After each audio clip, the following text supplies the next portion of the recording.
Olá a todos, bem-vindos ao That's Football. Eu sou Mark Goldbridge e que fim de semana de Premier League com algumas coisas inaceitáveis acontecendo. Temos lesões graves e como isso afetará o Liverpool e o Manchester United. Mas vamos começar com V. E digo uma coisa, eles foram enganados novamente. Absolutamente inaceitável e deve ser denunciado. Então, o pênalti de bloqueio do Newcastle no fim de semana, quando Chalobah lançou Anthony Gordon no estádio, foi chamado de golpe de ombro-ombro. A explicação deles para isso foi que, bem, é um nível alto para V se envolver. O V só pode mandar o árbitro para o monitor se estiver convencido de que é um erro claro e óbvio. Nesta ocasião, o V sentiu que não foi. Se um pênalti tivesse sido marcado em campo, acho que V teria mantido essa decisão.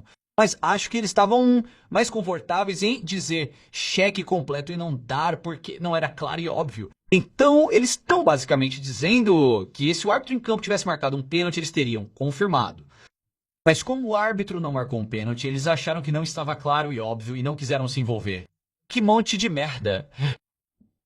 Porque eu só preciso voltar ao Manchester City contra o Liverpool. Quando Doe caiu, caiu. Agora, o pênalti foi defendido e a justiça foi feita quando Doe caiu devido ao mínimo contato com o goleiro do Liverpool.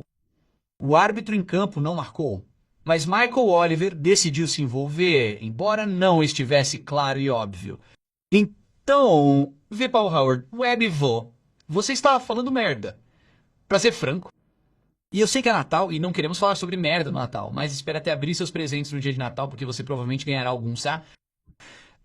Mas, falando sério, estão inventando conforme avançam, eles cometem erros e então começam a falar, bem, não podemos nos envolver porque não estava claro e óbvio. Temos que tentar manter o árbitro em campo, a menos que seja claro e óbvio. Mas há inúmeros exemplos de árbitros que estão tomando decisões e que não são decisões fáceis e então V diz, acho que é pênalti, sabe? Isso é um absurdo. É um absurdo total. Não é justo. E eu acho isso incrível, mas não sei o que fazer sobre uma Premier League que é tão inconsistente e está sendo prejudicada por esse tipo de arbitragem. Eles simplesmente não sabem o que estão fazendo e continuarão a ser chamados porque não conseguem ficar deitados na cama. Eles estão falando merda. A realidade é que eu apoio o árbitro em campo no jogo contra o Newcastle porque, pra mim, em tempo real, parecia uma pancada no ombro. É só na retransmissão que você terá a oportunidade de ver o incidente real. Então, como podemos ter um sistema em que V está lá para ajudar as pessoas que só veem o incidente em tempo real? Você não pode afastar o cara que só viu o incidente em tempo real. Ele não viu o replay? Você viu. Então você não pode ir. E nós vamos apoiar o cara que viu em tempo real, mesmo tendo as evidências. Absolutamente ridículo. É como dizer, sabe? Acho que aquela pessoa roubou e você olha pra câmera de segurança e é outra pessoa. Bem, na verdade era outra pessoa, mas vamos continuar com você porque queremos. É um absurdo. É um absurdo total. Então, o Newcastle definitivamente roubou. O Chelsea escapou impune, mas o Chelsea será roubado em breve e o Newcastle escapará impune porque essa é a inconsistência disso. Você só tem que torcer para que se iguale, o que não vai acontecer. Alguém vai perder feio e alguém não. Simples assim. Eu também vi algo neste fim de semana sobre como Van Erven deveria ter sido expulso pela entrada que provavelmente quebrou a perna de It. Vamos lá. Sabe, estamos quase operando em um mundo agora em que se alguém se machuca tem que ser cartão vermelho, tipo cresça, tipo isso é esporte de contato. E no dia em que não for um esporte de contato você vai se arrepender. A realidade é que é simplesmente muito azar. A Van tem que tentar fazer uma entrada ali. Ambos têm azar. Van não foi fazer falta nele, é só uma dessas. Você não pode expulsá-lo só porque It quebrou a perna. Tipo, as pessoas se machucam feio em entradas legítimas. É só azar. Mas o que eu diria sobre isso é... E é um pouco como o Manchester United com o Bruno. O que isso significa pro Liverpool e o Manchester United agora é... Porque você olha pra tabela da Liga e o Arsenal e o Manchester City estão fazendo suas próprias coisas com a disputa pelo título. Pessoalmente, acho que o Arsenal ainda vai ganhar, mas o Manchester City definitivamente está jogando o melhor futebol. Temos uma disputa pelo título, o que é emocionante. Jogo limpo pro Villa com base... Como eles jogaram contra o Manchester United, não creio que eles vão ganhar o campeonato, mas vamos ver o que farão contra o Chelsea e o Arsenal nos próximos 2 jogos. Em seguida, ao grupo, que segundo me parece vai do 4º ao 5º lugar, são o Chelsea, Liverpool e esperamos o Manchester United. O Chelsea provavelmente está pensando, olha, temos algumas áreas em que precisamos melhorar, mas pelo menos não estamos na posição do Liverpool e do Manchester United, que quando você assiste ao Liverpool e ao Manchester United é muito difícil argumentar que eles têm uma visão ou um estilo de jogo. E se eles estão perdendo jogadores você sabe, da gratidão, da gravidade, desculpe, e da importância de Bruno Fernandes e Isco esta semana. Quer dizer, olha, eles ainda estão a uma curta distância do futebol da Liga dos Campeões, mas para o Liverpool, acho que esse acordo com o Cecil se torna muito importante agora. Quer dizer, Salah, quem sabe o que vai acontecer lá e ele vai ficar fora por um mês. Caziá e Gakpo. E Kati, que estão indo bem. E Isaac, você poderia muito bem ter esperado até o verão para contratá-lo, porque quando ele voltar da perna quebrada, ele está na perna, quer dizer, você gastou 100 e tantos milhões de libras em um jogador que basicamente não vai jogar. E nós pensamos que o Iser era mais contratação azarada porque ele perdeu metade da temporada. Acho que quando cada um voltar, ele basicamente terá perdido a temporada inteira, o que é uma falta de sorte incrível. Então acho que o Liverpool tem que entrar no mercado de transferências. Acho que Ismael adoraria ir para o Liverpool. Acho que faz todo sentido ir fechar esse negócio, porque eles têm perigo no Liverpool. Quer dizer, sei que você tem o Wolves logo depois do Natal e você vai ganhar porque todo mundo vai ganhar, mas eu olho pro Liverpool e não sei o que os outros pensam e teremos alguns torcedores do Liverpool assistindo. Acho que você tem que ir comprar algum menu. Acho que seria uma boa contratação. Ele é quase um substituto para Salah. No entanto, ele poderia jogar na ausência de Isaac em qualquer uma das pontas também. Acho que o Liverpool tem que fazer essa jogada. Tem que fazer uma jogada por um atacante, porque se não fizer do jeito que a temporada está indo, imagina. Se o Liverpool não estivesse na Liga dos Campeões ano que vem, depois de tudo isso, desembolso, eles precisam preservar e proteger essa posição na Liga dos Campeões. E pode acabar sendo melhor do que isso. Eles podem ficar confortavelmente entre os 3 primeiros. Eles podem se sair bem na Liga dos Campeões. Mas não podem deixar de fazer nada em janeiro, porque estão colocando tudo em risco. Então eles estão ferrados se não fizerem. Acho que eles precisam fazer alguma coisa. Em relação ao Manchester United, olha, estamos vivendo um mundo estranho no momento com o United. Há pessoas no United que ficam felizes se jogarmos bem e perdermos. Há pessoas no United que dizem que o jogo... Ó, estou feliz com isso. Então, o que é o Manchester United? O que é o Manchester United no momento? Não sei. E o problema é que Bruno Fernandes está sendo jogado fora de posição, mas ele ainda é o nosso melhor jogador. E quem sabe quanto tempo ele vai ficar fora agora. E assim que vi aquele tendão da coxa, pensei, se fosse uma ruptura significativa e um tendão da coxa pode durar uma semana, 3 meses. Se ele ficar fora por qualquer período de tempo, estamos em apuros. Mas é quase como se você, como torcedor, gritasse para o Bruno não jogar no meio-campo por 5 meses. E ele continua fazendo isso. E agora esse é o time em que ninguém pensou. Porque o Bruno nunca se machuca. E quando você vê o tendão dele se machucar, você pensa, bem, Bruno nunca se machuca. Ele não vai machucar. Bruno não se machuca assim. Ele nunca se machuca. Então ele se machuca e você pensa, bem, espera 1 minuto. Ele tem 31 anos.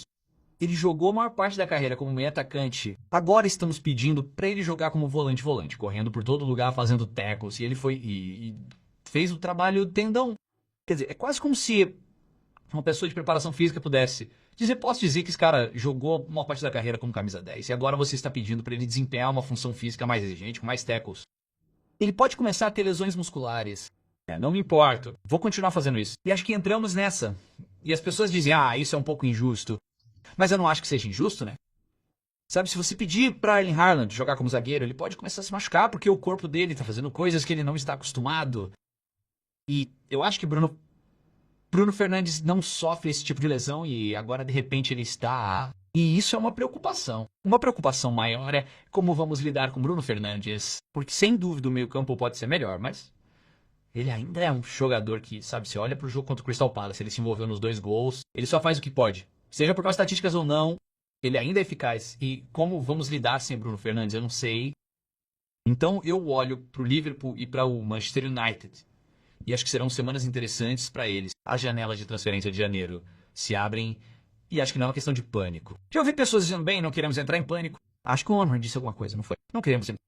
Não é pânico, cara. O Manchester City comprou 3 jogadores em janeiro do ano passado. Acho que o Villa trouxe 4 também. Não é pânico usar uma janela de transferências encurtada. Não é pânico ir atrás de jogadores quando você está desesperado. Não é pânico, é necessidade. Há uma vaga na Liga dos Campeões em jogo.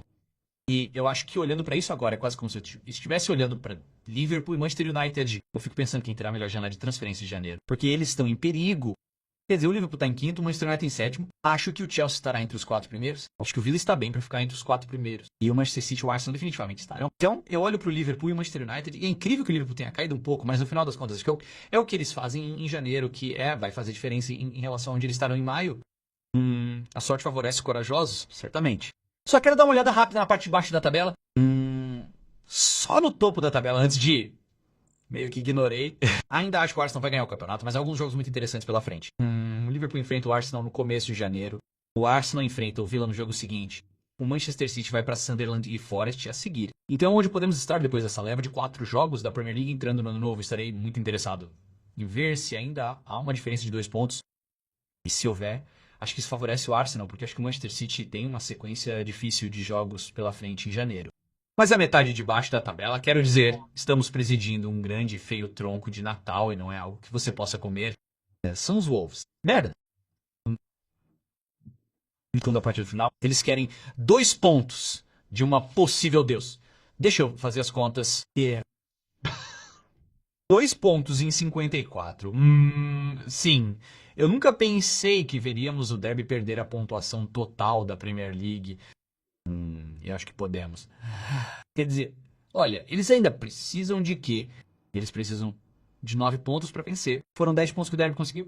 São 3 vitórias garantidas. E é bem provável que o consigam. Ainda faltam 21 jogos, mas onde eles estão? Eles são tão ruins. Eles são tão ruins. Sim, quero dizer, os Wolves estão definitivamente em baixa. A questão é se eles conseguem igualar o recorde do Derby. Agora, quanto a todos os outros, olha, acho que o Burnley está tendo dificuldades. Quero dizer, eles estão apenas 2 pontos atrás do West Ham Burnley, então não devemos menosprezar muito. Mas eles realmente precisam começar a ganhar alguns jogos. Um bom ponto contra o Bournemouth. O West Ham está em apuros. Grandes apuros. Não porque, bem, eles estão... Quer dizer, 13 pontos não é bom o suficiente para... Mas acho que a maior preocupação é a recuperação ou a manutenção da liderança. O Forest com Dish não vai cair, eles têm muita qualidade. Acho que é o Leeds ou o West Ham. Não vejo Fulham, Bournemouth, Spurs sendo afetados ou Brentford para ser justo, mas talvez até o Newcastle. Mas acho que é o West Ham ou o Leeds, e se o West Ham não começar a ganhar, o West Ham pode estar no... Acho que o West Ham no M, se eu fosse perguntar quem vai cair, porque é Natal agora, basicamente, não é? Quem vai cair? Quem estará no topo no Natal? Só isso. Bem, é o Arsenal. Mas não acho que o Arsenal estar no topo no Natal significa que eles vão ganhar o campeonato. Mas, você sabe, em relação ao rebaixamento...